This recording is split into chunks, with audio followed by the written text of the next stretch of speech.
So I got this Alfred Hitchcock Presents Some Scary Stories, and this looks like some real good, spooky, sure to keep me up into the wee hours kind of stuff, and I want to have that experience, but I'm not going to be able to be up into the wee hours if this book's falling apart on me, so I'd like to get this looking brand new again. I think this book probably has some real value to it, so yeah, let's put it back together. So I want to have a couple things ready for the job. Glue gun. Glue gun is warming up. Popsicle stick. Might just be handy for dealing with the mess. The book, of course, falling apart and everything. I'm gonna want some packing tape, the kind of stuff you use to seal up boxes when you're moving, and some scissors.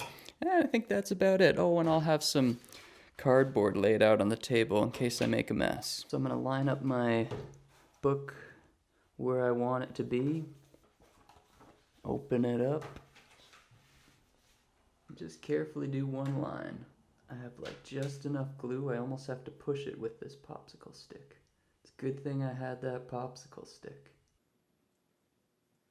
Okay, not too much glue, but give myself a little blob here extra. Okay, now this stuff dries quick. So you get in there, seal it up. Okay. I don't want to hold it in place for a minute and grab a couple hockey pucks. There we go. And I did a fairly decent job there. It's a little off, but no big deal. And it doesn't take long for that glue to dry. Okay, so I'll unplug that glue gun. Okay, so that must be dry by now. I'm a little on the fence about an idea here. Let's give it a try, why not? We're going to use some of the tape.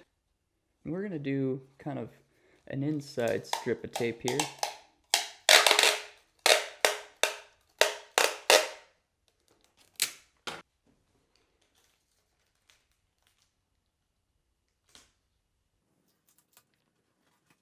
Make sure you smooth it out.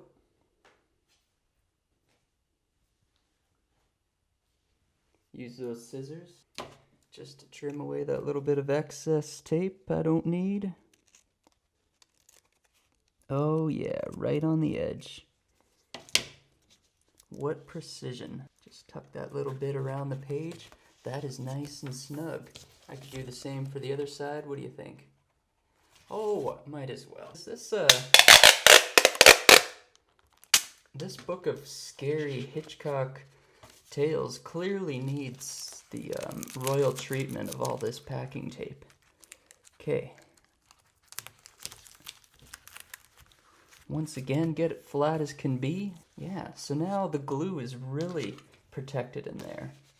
And this time I did some overlap on both sides, so that just gives me a little more work than I needed, but that's okay. That's looking pretty good. Actually, you know what? Even easier, I can just cut a little slit here. Oh yeah, this is much easier. And then I just wrap that around. See what I mean? Yeah, that's not too bad either. Okay, tuck that guy in. There. So now, that's not too bad. But let's really reinforce this too, because this outside part's going to get all wrecked. Place it on the edge there. That should be enough for that side. And do a careful wrap around.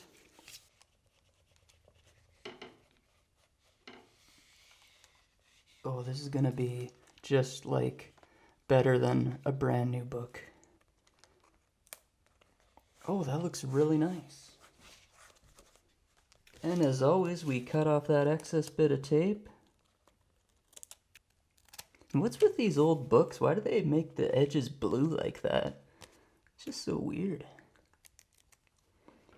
Maybe that was more marketable back then. People liked books with blue-edged pages. Who knows? Okay. So that's pretty good. And if you really feel like making this thing indestructible going forward, you could do one on the edge, because, this gets tattered up. I'm not going to bother with that because, I might need to pack a box sometime soon. Who knows? So I better keep some of my tape. But that is an option. And then you can really have a reinforced a compilation book of scary stories by the likes of Roald Dahl to keep you up into the wee hours with frights. But yeah, so that's how you fix up an old little paperback. Best of luck fixing up your own, and take it easy. Well, we did it. We revived that book from its destiny of becoming a tattered old falling apart thing, and we made it into something great. I'm gonna mark this day in my calendar in permanent pencil, and if I ever look back through my old calendars, having not thrown them out, I'm gonna see this day, and I'm gonna remember the time that I taped and hot glue gunned that book back to life.